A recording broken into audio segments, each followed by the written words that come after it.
Welcome to the Backyard Brothers podcast. It's just us three this time. Scott is taking some well-deserved vacation with his family. I believe he's in northern Minnesota right now doing some fishing. I'm sorry, I pronounced that wrong. Northern Minnesota, doing Minnesota. some Minnesota, doing some fishing and other just kind of fun stuff. With in-laws and others, and so well-deserved vacation. Hope he's enjoying that, but we're gonna go just us three this time. um we'll have kind of free form podcast this time around. No specific agenda topics to discuss, but we'll talk a few things, kind of just summer sports, 4th of July. And with that, I'll kick it off. 4th of July. I watch a lot of movies, and I like to watch movies that correlate to like basically times of the year. And so 4th of July, I always try to watch a couple movies. One of them, Jaws, takes place 4th of July, fantastic. Second is The Sandlot, which in my opinion is the best sports movie of all time. And so rewatching that, you know, about kids just being kids with baseball as the catalyst for their friendship, as they love baseball. And a huge plot point for the movie is these kids love and worship of Babe Ruth, the greatest baseball player of all time. And I just think it's so relatable that here we are podcast talking about, how great this guy was or how great that guy was. We do bios, and there truly is some of this worship around sports people, and this movie was a worship of Babe Ruth. And so we watching that, just thought about what a great summer movie, and remind you what it's like to be a kid, and then of course baseball and how great that is. Any thoughts from you guys on The Sandlot, 4th of July, summer sports, or just sports movies in general? The Great Bambino. That was a good movie. I think Yeah. everybody remembers that freckled, fat, red-haired kid. Yeah. He's got a face you can't forget for sure. One a No. mom Well, could he love. he looks the same. He looks the same 30 Yeah, years later. yeah, it's Just kind Yeah, of crazy. He's got that Benjamin Button thing going on. yeah. But a great pick, a great movie. You got anything, Cody, for this for the Sandlot? I mean, yeah, it's a fantastic, phenomenal movie. Classic.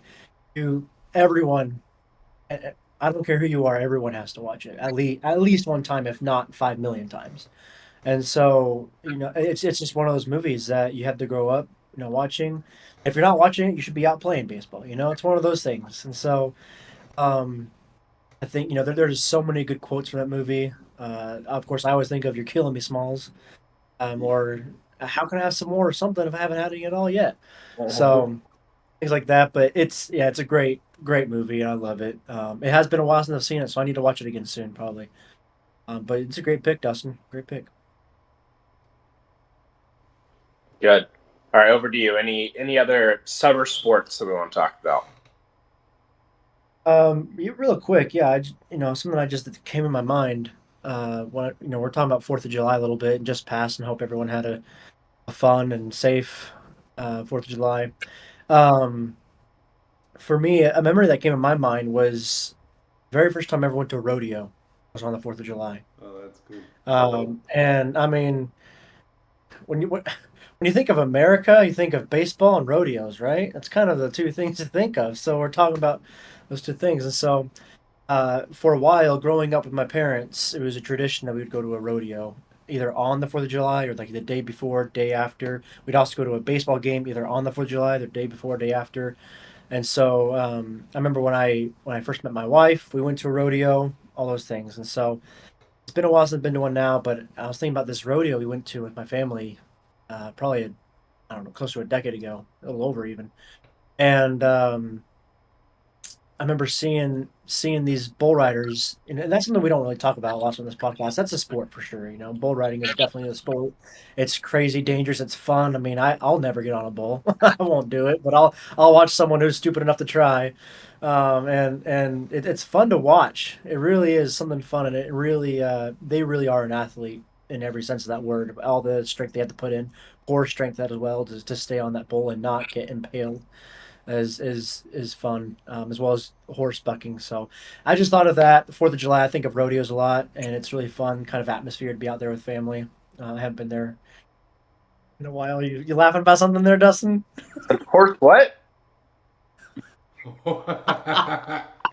We're gonna let that slide. That is not a sport. That's illegal in all 50 states.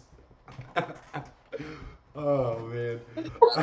Oh dude, I don't know that you hit me right in the spot, dude. That's wild. Oh, that's what he said. That's what he said.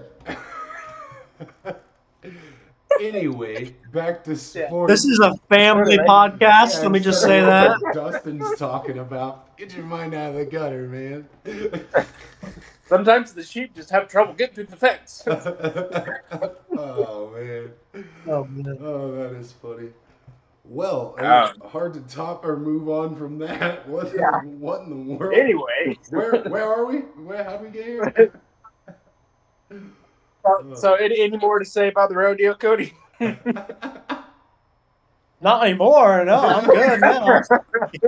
No, I mean, before I was so rudely interrupted, I'll just there's not a whole lot more to add. I just think, if you haven't been to a rodeo, get yourself to one. It's fun to watch, and for me, it's similar to a baseball game. You're not, although it's fun to be there and see it. It's the atmosphere, and it just really feels. It doesn't matter where you are. It's like a feeling of like you're welcome, your family here, even if it's somewhere you've never been before. Yeah, I Yeah. think that's kind of like tractor pulls. You know what I mean? You don't want to watch it in on TV, but you don't want to be caught explaining it to someone of above average intelligence in front of your friends. But if you get stuck there, you are gonna have a good time. It's almost impossible not to because of like you're talking about the warm, inviting atmosphere and people just being like, "Check it out, tractors pulling each other." There's something cool about the Americana things we call sport and event, because sometimes it's just the group of people liking a thing that can attract all those people to feel like they have a culture or somebody to belong to. And I think that bull riding and tractor pull, all those kind of things that are kind of uniquely American in a way, are definitely in a class of their own. You know what I mean? And the type of people that you're gonna find at those events. But it's definitely cool. Like I've gone to monster truck rallies; those are fun. I wouldn't want to watch it or like follow the people that do it, but that's just me personally. I know there's people that do it, but that's one of those things that if you're there, it's hard to explain why it's so awesome. You know what I mean? Yeah, I think that's real good. The rodeo is absolutely, summer sports, and there are incredible athletes, and yeah, an uneducated person would be like, what do you mean they're just sitting on a horse? And it's not only are the horses trained to the top athletic ability, but the riders lean with them in a certain way in order to help the horse turn at the specific moment, and it's such a it's a companionship between rider and horse. And then speaking of bull riding, the rodeo clowns. I mean, what they do is amazing. Is they're there to give the bull something else to focus on other than the guy that was riding on his back that just flew 10 feet in the air and has got the wind knocked out of him. You don't want a 2,000-pound bull charging that guy down. And so the rodeo clown's job is to distract him and say, hey, come kill me instead. I mean, it's what a job. What a job. They're usually pretty They funny probably too. The couple that I've seen live are hilarious, like comedy level funny and being chased by a gigantic animal, which is all the more impressive. I'm just Yeah. thinking of some of the jokes now, but yeah. I mean, it's it is kind of crazy if you describe, bull riding to somebody. It's like, all right, we're gonna put you on a 2,000-pound animal that's already angry, and then we're gonna kick it in the nuts and just see how long you stay on. Oh, and this has horns, by the way. You are going to give me a belt buckle, right? Yeah. All right, you got yourself a deal. Yeah, that's good. No, you talked about some of the other sports of, monster truck, NASCAR, kind of others, those true Americana sports that, invented and live in America, monster truck rallies. I've been to a couple of those and they're fun. Demolition derbies. I mean, that's fun. Again, I imagine at a certain level you can call some of those guys athletes. I know the ones I do, they're no athletes there. But hey man, you mean getting 4 DUIs ain't a sport?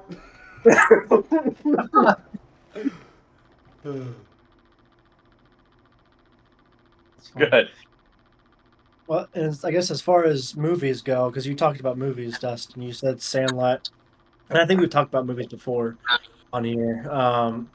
But there's so many good ones to start off with. I mean, I love movies in general. I love sports movies. I think in my opinion, the best one ever made was probably Remember the Titan. That one was just fantastic. I mean, just good sport movie, but also over over that, just a great message, about racism in the country, systemic racism, all that, and how to deal with it, discrimination, and how these players were able to come together and become friends and everything. And so I know we've talked. I think we've probably beaten that movie on this podcast to death now, but and there's so many other movies that I could talk about as well. I love the movie Friday Night Lights as well. So, um, but I guess that's for me and my movie. We'll go over to Yancey. I don't know. I know they played the sport of basketball in Coach Carter. I don't know that it was super heavily focused on the actual sport of basketball as opposed to like him getting this group of underserved teens to work together and change their lives and improve their work ethic and things like that. But Coach Carter was definitely up there for me, and it was one of those movies that I I want to feel like helped instill a little bit of discipline in me when I otherwise didn't have it, and I just like the way that he uh, was kind of just upfront and in the kids' faces about what they needed to do to face their challenges and things like that. Uh, I thought that one was really good. What's the one with Keanu Reeves? It's super sad at the end. The that kid gets shot.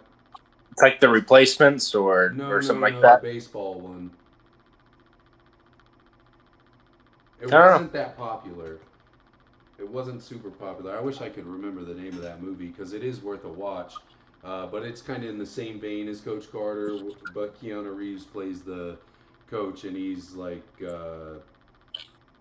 just trying to Hardball.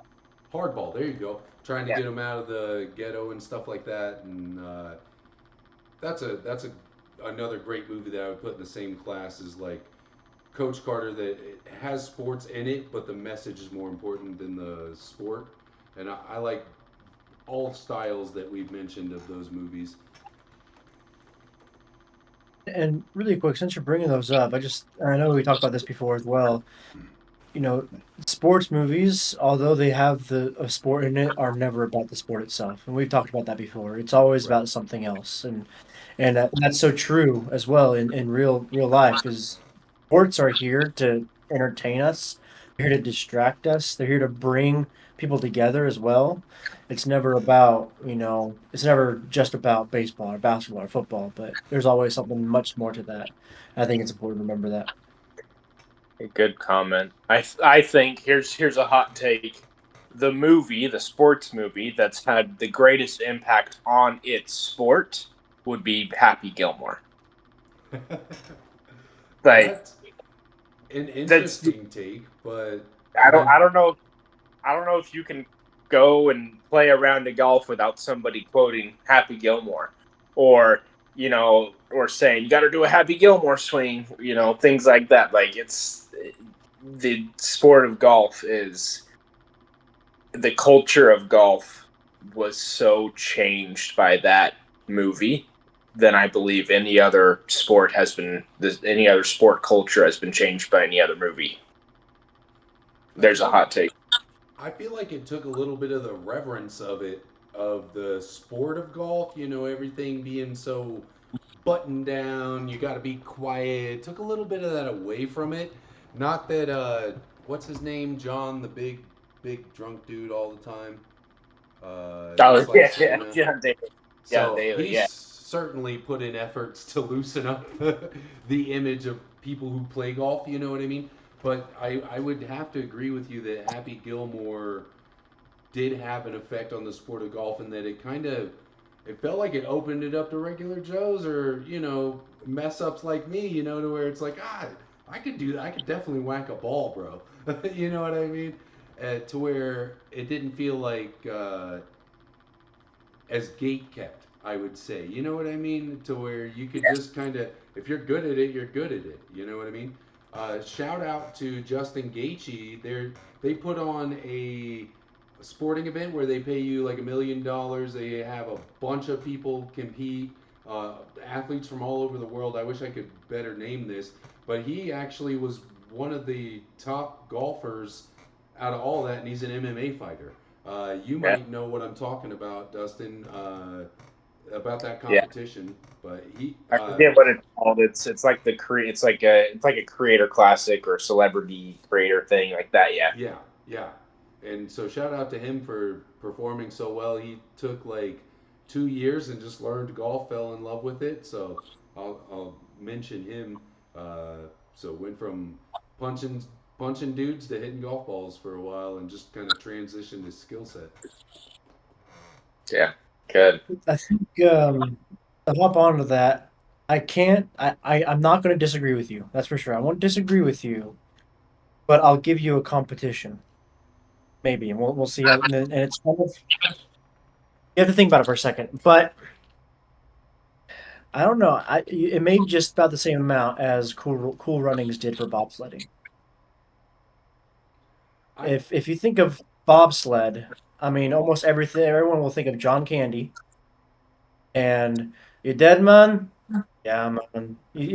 I think now the difference is golf is a huge global sport. Everyone knows what golf is. Almost everyone has probably played at least a little bit of golf, gone to a range. Everyone knows what a golf ball is. Not everyone knows what a bobsled is. In fact, probably most people in pretty much only people in Canada and Russia do, right? I'm kidding. But And Jamaica. that's true, exactly. Jamaica. So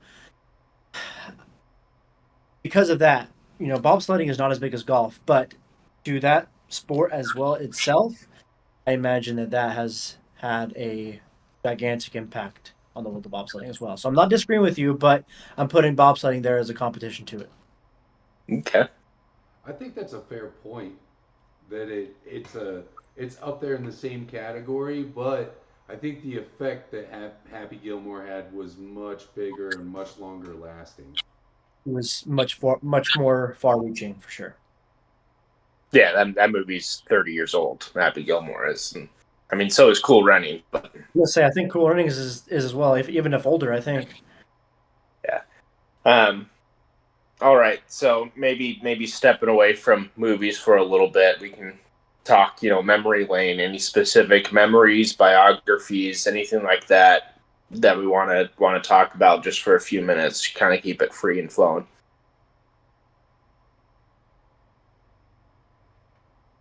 I'll jump in. So uh, I don't know if I've shown you guys, but I have a picture of Muhammad Ali.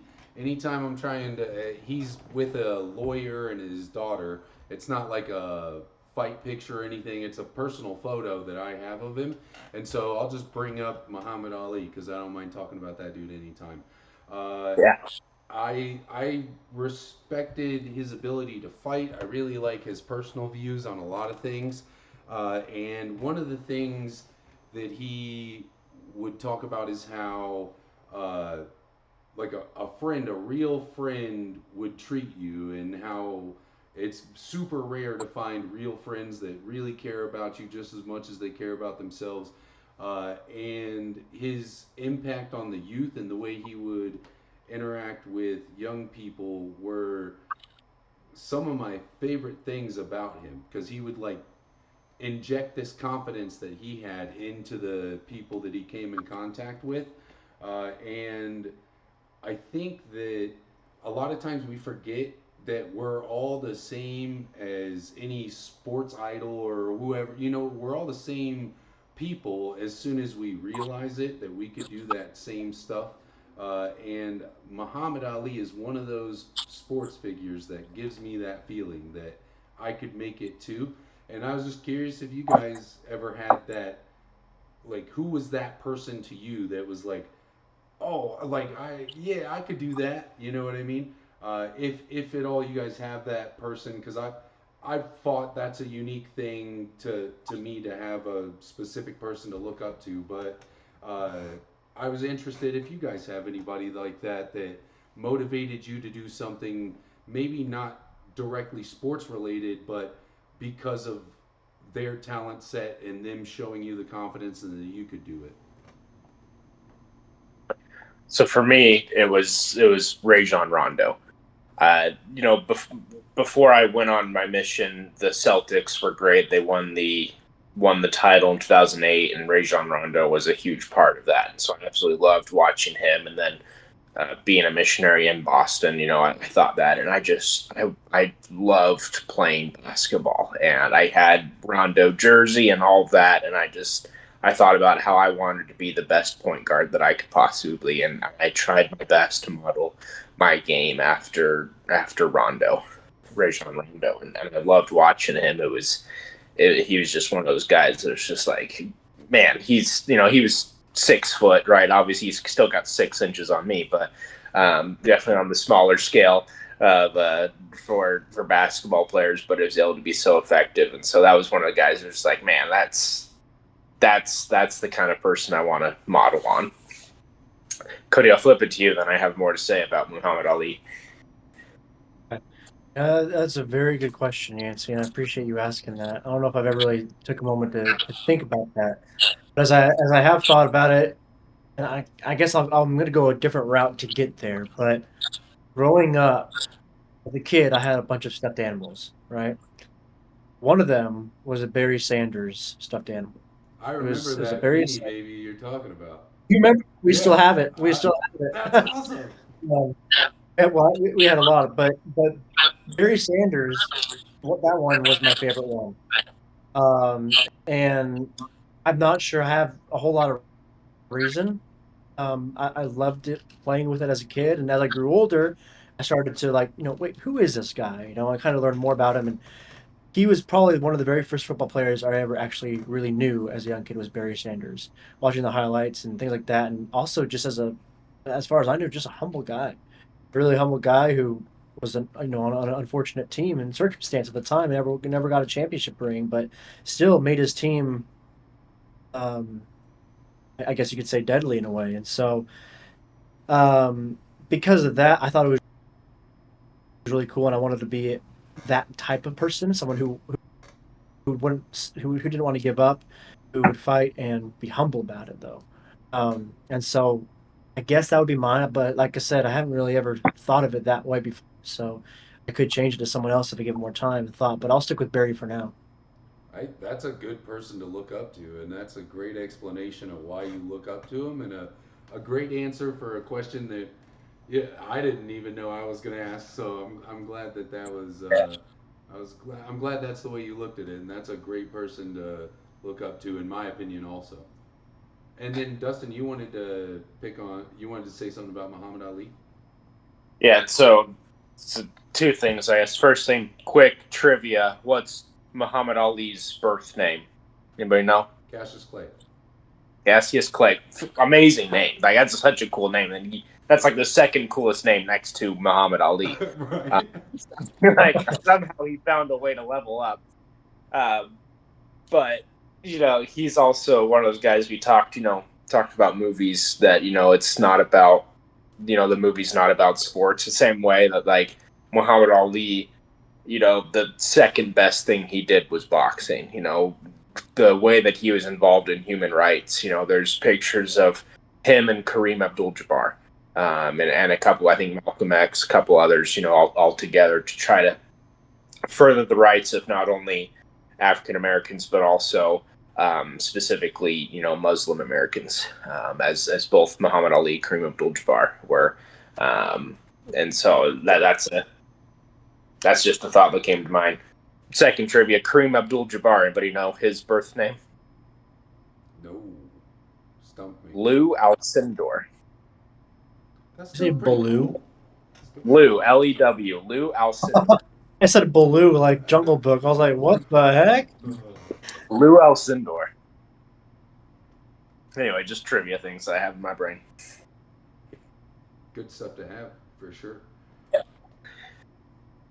Cody, any memories or biographies or anything else that's on your mind?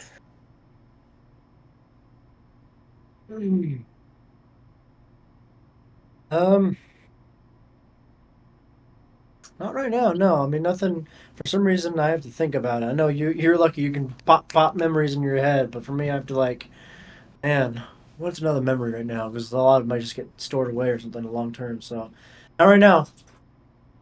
All right. Let's talk about Randy Moss mooning the Green Bay Packers. You guys remember that? That is one of my Yeah. favorite sports memories ever. I was fortunate enough to see it live, and then watching everybody complain about him showing his underwear was just like, oh, shut up! Like they literally egged the guy 15 minutes before, and now you're Yeah. complaining. Shut up! And so I was always kind of on Randy's side on that, and I always felt like, look, if he actually showed his butt, yeah, be upset. But he didn't. It was a joke to make fun of the way you guys torment and moon them. So what's the big deal? And so that was my take on it. I'm interested to hear your guys's. Oh, that's great. That was such a wonderful time. Football. And then right after that, Commissioner Goodell is like, hey, no more celebrating. We're not in the entertainment industry. What are we?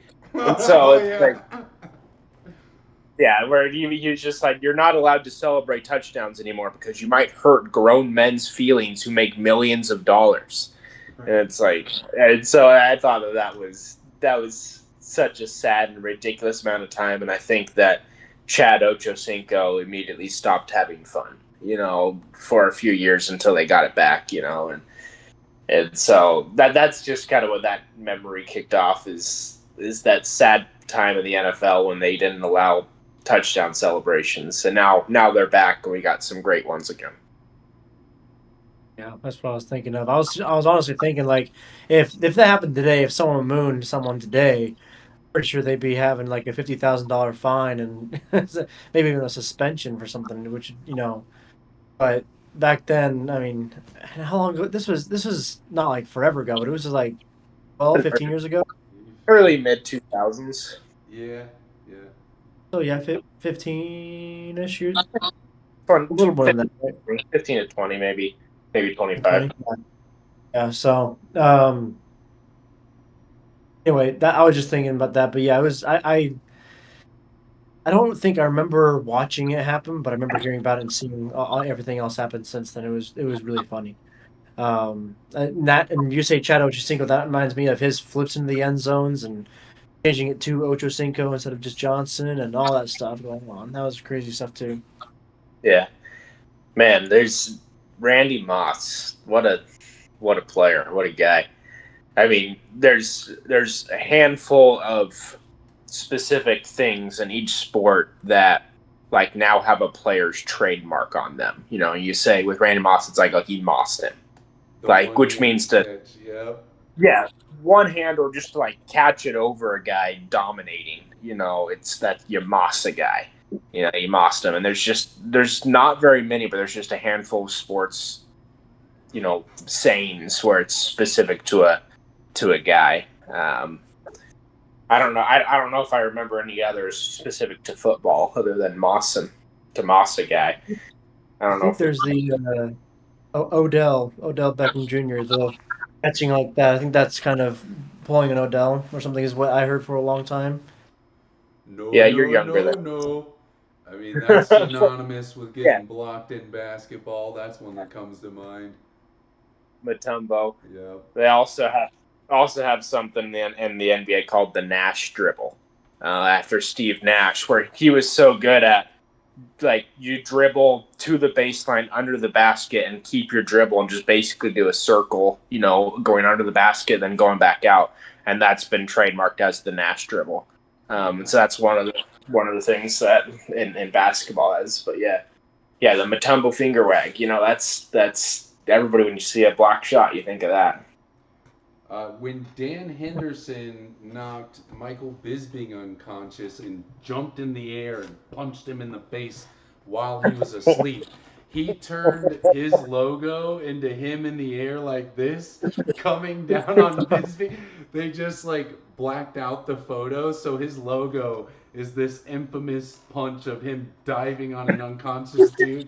But he, like, all of his businesses bear that logo, and he just loves it to bring it up anytime he can.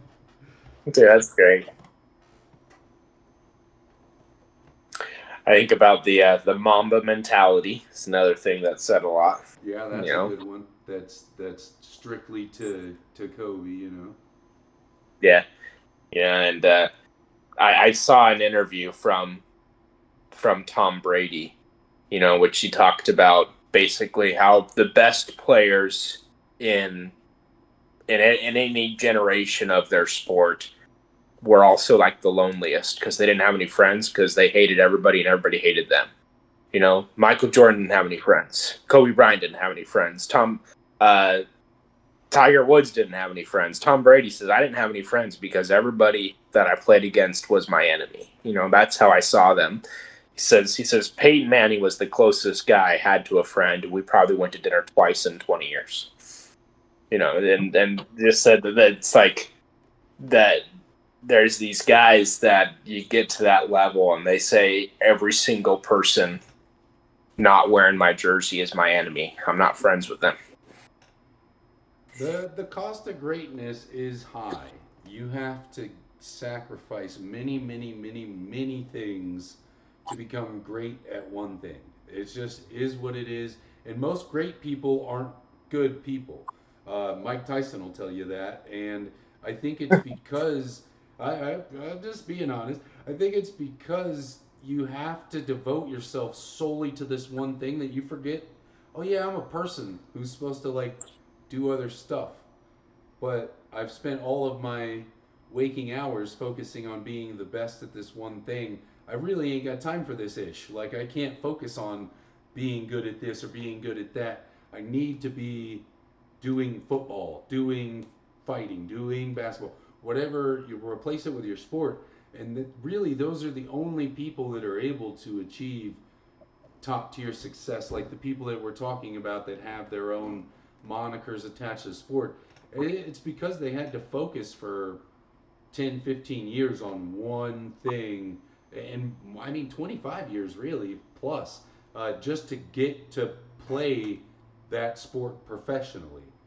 And that's not even to achieve the accolades once you're there. Then it becomes, I think, even harder because your competition that you're involved with is also forgetting everything and only focusing on basketball and watching everything you do, watching your diet, all of that stuff is a whole new factor. And you have to ignore all of that just to get great. Yeah. Add to that though, I'm not sure if this is a hot take or not, but while that has been I guess if you want to call it a trend that excellent elite players have had to achieve, it's not a great way to live though. It's not a great way to be a human being. Like congrats on everything you've achieved, but not having any friends for 20 plus years in that sense can really take a number on a person, right? And so You I seen think LeBron's that feet the lately? best. What's that? You seen LeBron's feet lately? That's the cost. His toes are like gang signs, bro. Yeah. Gosh. But I think if someone was able to find a way to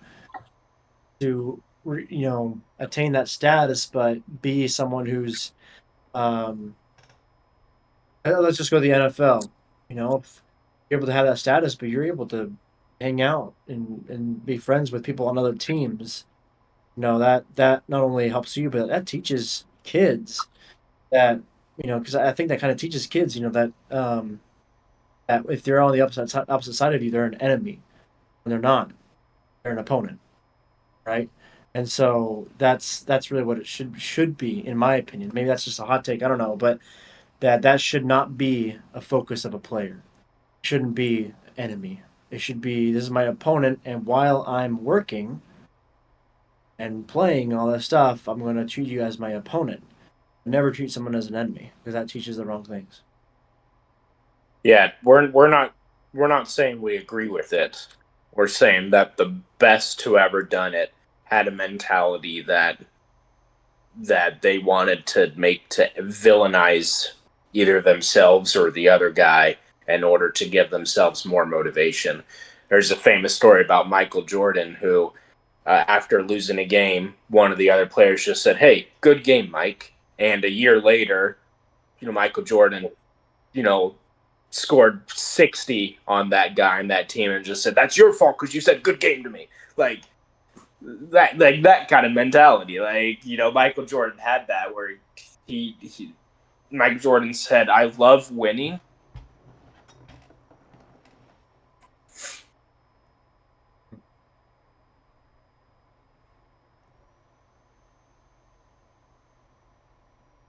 All I do right. think he's. Yeah. Go ahead. We froze up a little bit for both of you two. I lost you at uh, just after you were saying what Michael said to the other player. Oh, sorry. Yeah, it's Michael Jordan would then the next game they played the other team just said like, "I remember you saying good game to me, and that's I had to come out here and I had to beat you, because you beat me last time." And Michael Jordan famously said that he loves winning, but not as much as he hates losing. That he was motivated by his hatred of losing. He's I like could not stand to lose. I can relate to that. Like in a sense, I'm not comfortable when I lose or someone beats me, and especially in mixed martial arts, it's a little different because that guy just proved to me that he could murder me. You know what I mean? And so, but I'll literally feel sick to my stomach if I think somebody's better at something than me, which probably isn't the best quality. I'm trying to get away from that. But if I think you can beat me at rock paper scissors, I want to like hunt you down and play you until I win. But hopefully that'll lead to success at something. But Yeah.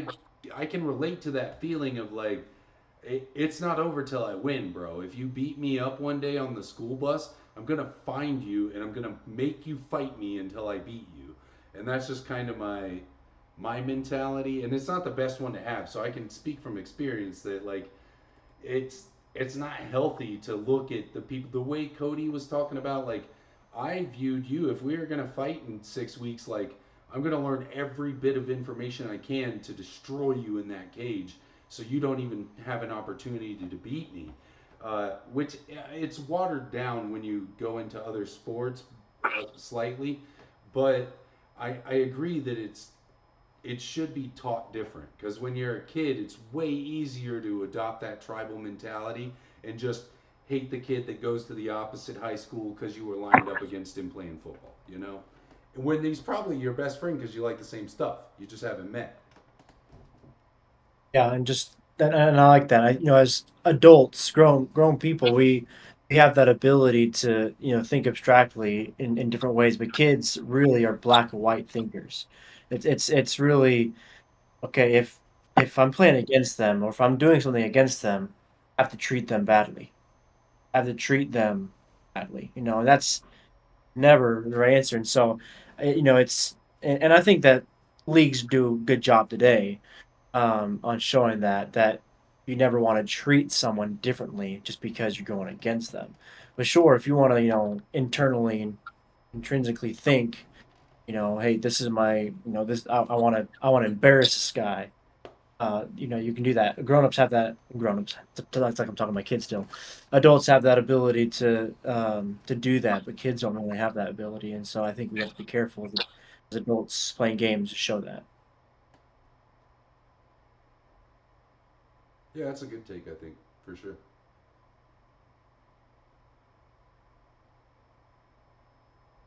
You're muted, Dustin. There you go. Well said. All